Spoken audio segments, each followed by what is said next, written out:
Hello बच्चों, let's see this question. So the question is saying sieve tubes are best suited for translocation of solutes because हमें बताना है sieve tube जो है वो क्यों बेस्ट है ट्रांसलोकेशन ऑफ solutes के लिए. ठीक है, solutes यानी कि फूड. ठीक है, फूड की बात हो रही है यहाँ पे. तो sieve tubes are basically a part of phloem. ठीक है, phloem का क्या करता है, ट्रांसलोकेशन करता है, यानी कि लॉन्ग डिस्टेंस ट्रांसपोर्ट. ट्रांसलोकेशन का मतलब होता है लॉन्ग डिस्टेंस ट्रांसलोकेशन. ट्रांसलोकेशन करता है किसका, फूड का. ठीक है, और फ्लोएम जो होता है काफी सारी सेल से मिलकर बना हुआ होता है, उनमें एक सेल होती है जो कहलाती है सीव ट्यूब्स. ठीक है, majorly present in angiosperm. Angiosperm में ही पाई जाती हैं ये एंजियोस्पर्मिक सेल.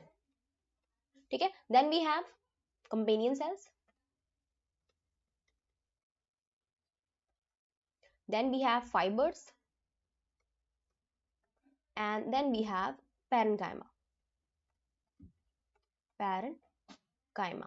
तो इतने टाइप की सेल्स हमारे पास पाई जाती हैं, जिसमें हम बात करने वाले हैं सीव ट्यूब की. तो सीव ट्यूब एंजियोस्पर्मिक सेल है and these are the main food conducting cell.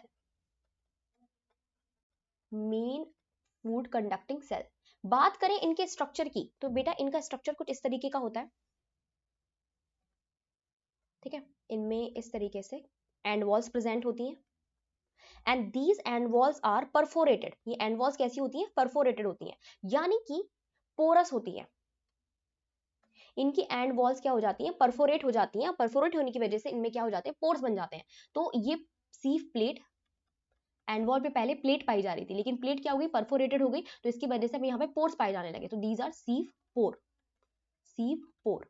ठीक है, इनमें साइटोप्लाज्म प्रेजेंट होता है, न्यूक्लियस इनमें एब्सेंट होता है, साइटोप्लाज्म मिडिल में प्रेजेंट होगा, पेरीफेरी में प्रेजेंट होता है. ठीक है, और इनमें क्या एब्सेंट होता है बेटा, न्यूक्लियस इनमें मेच्योरिटी पे एब्सेंट होता है, तो ये इन्यूक्लिएटेड होती है. ठीक है, अब इनमें क्योंकि इनकी जो सेल वॉल है, इनकी जो क्रॉस वॉल्स हैं यानी कि एंड वॉल्स हैं, ये परफोरेटेड है, इसकी वजह से ऊपर वाली सेल का ल्यूमेन, ऊपर वाली सेल का ल्यूमेन नीचे वाली सेल के ल्यूमेन से डायरेक्टली कनेक्टेड है. और जब भी फूड की लोडिंग होती है, यानी कि मान लो यहाँ पे कंपेनियन सेल लगी हुई है, so this is companion cell.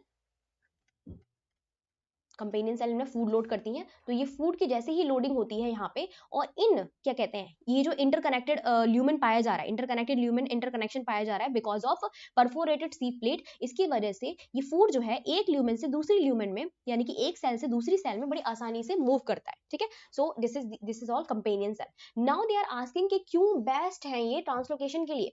So they are saying they are much broader than long. तो ये बिल्कुल गलत है, ट्यूब लाइक स्ट्रक्चर है, काफी लॉन्ग होता है. ठीक है, तो ये हम रॉन्ग कर देते हैं. They possess no end walls, they possess end walls. ठीक है, दे पोजेस एंड वॉल्स, ऐसे ये बिल्कुल गलत दे रखा है, तो हम इसको गलत कर देंगे.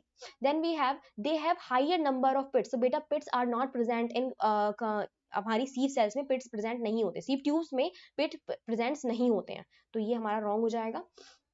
they possess interconnected lumen. तो yes, this is the answer कि translocation, long distance translocation without any hurdle, without किसी रोकथाम के हो पा रहा है. क्यों, क्योंकि इंटरकनेक्टेड ल्यूमेन प्रेजेंट है. ठीक है, so D is the right answer. I hope आपको समझ में आया होगा. Best of luck.